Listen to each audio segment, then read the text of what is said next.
जम्मू आणि काश्मीरमधील पहलगाम येथे झालेल्या दहशतवादी हल्ल्यानंतर भारत दहशतवादाविरुद्ध निर्णायक स्थितीत आहे. या स्थितीवर नागपुरातील निवृत्त कर्नल अभय पटवर्धन यांनी प्रतिक्रिया दिली.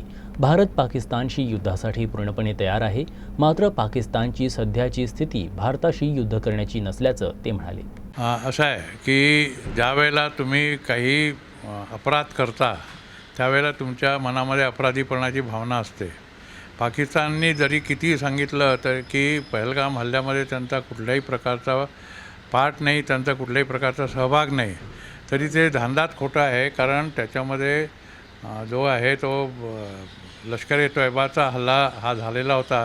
त्यांच्या एका ऑफशूटनी द रेजिस्टन्स फ्रंट यांनी हा हल्ला केल्याचं मान्य केलं.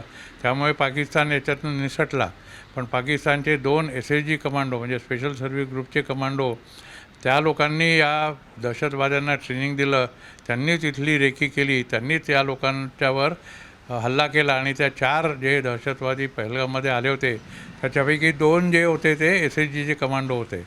त्यामुळे पाकिस्तानला एक अपराधीपणाची भावना झालेली आहे.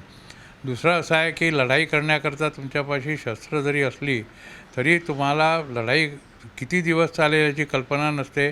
त्याच्याकरता संसाधनं पाहिजे. सगळ्यात मोठं म्हणजे पैसा पाहिजे. तो पैसा पाकिस्तानकडे नाही आहे. ते ऑलरेडी डबघाईला आलेले आहेत.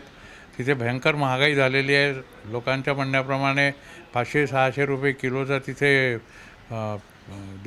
पीठ मिळत आहे गव्हाचं.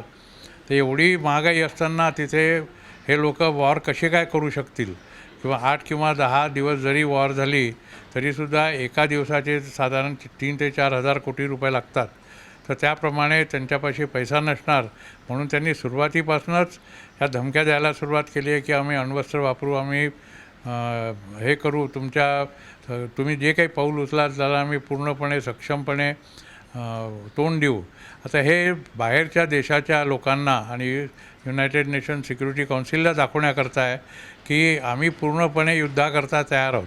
आणि मुख्य म्हणजे सगळेजण घाबरले का आहेत की पाकिस्तानने जर अण्वस्त्र वापरली छोटी जरी, तरी भारत मग काय करेल पुढे ते भारतालाही स्वतःला माहीत नाही आणि लोकांच्याही ते काबूमध्ये राहणार नाही.